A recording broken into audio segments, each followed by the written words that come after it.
ಏನೋ ಗೊತ್ತಿಲ್ಲಪ್ಪ, ನೆಲಮಂಗ್ಲ ಹತ್ರದಿಂದ ಬರ್ಬೇಕಾದ್ರೆ ಅವ್ನು ಯಾರೋ ನೋಡಿ ಕಾರಲ್ಲಿ ಪಬ್ಲಿಕ್ನಲ್ಲಿ ಡ್ರಿಂಕ್ಸ್ ಮಾಡ್ತಾಯಿದ್ದಾನೆ. ವಾಟ್ರ್ ಬಾಟ್ಲಿಗೆ ಮಿಕ್ಸ್ ಮಾಡಿಕೊಂಡು ಪಬ್ಲಿಕಲ್ಲಿ ರೂಫ್ ಓಪನ್ ಮಾಡಿಬಿಟ್ಟು ಮೇಲೆ ನಿಂತ್ಕೊಂಡು ಡ್ರಿಂಕ್ಸ್ ಮಾಡೋದು.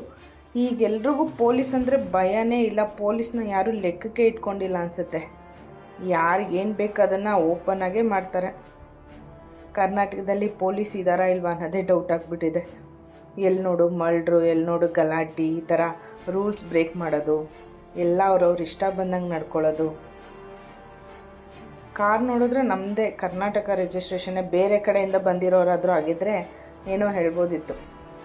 ನಮ್ಮ ಕರ್ನಾಟಕದವ್ರಿಗೇ ಕರ್ನಾಟಕ ಪೊಲೀಸ್ ಕಂಡ್ರೆ ಭಯನೇ ಇಲ್ಲ. ಅವರು ಏನು ಮಾಡೋಕ್ಕಾಗುತ್ತೆ, ಪೊಲೀಸ್ನವ್ರು ಎಷ್ಟೆಷ್ಟು ಅಂತ ನೋಡ್ತಾರೆ ಅಲ್ವಾ. ನೋಡಿ, ಇದು ನೆಲಮಂಗ್ಲ ಹತ್ರ ದಾಟಿ ಏನೋ ನಂಗೆ ಸರಿಯಾಗಿ ಅದು ಏರಿಯಾ ಗೊತ್ತಿಲ್ಲ. ಅಲ್ಲಿ ನೋಡಿ ಕಿಯಾ ಶೋರೂಮ್ದು ಬೋಲ್ಡ್ ಇದಲ್ಲ, ಅಲ್ಲೇ ಅವ್ನು ತುಂಬ ದೂರದಿಂದ ಹಂಗೆ ಕುತ್ಕೊಂಡು ತುರಾಡ್ಕೊಂಡು ಬರ್ತಾನೆ ಇದ್ದಾನೆ. ಅವ್ನು ಕೆಳಗೆ ಇಲ್ಲದೇ ಇಲ್ಲ ಬಿಡಿ, ಒಂದು ಹಾಫ್ ಆನ್ ಅವರ್ ಮೇಲಾಯಿತು.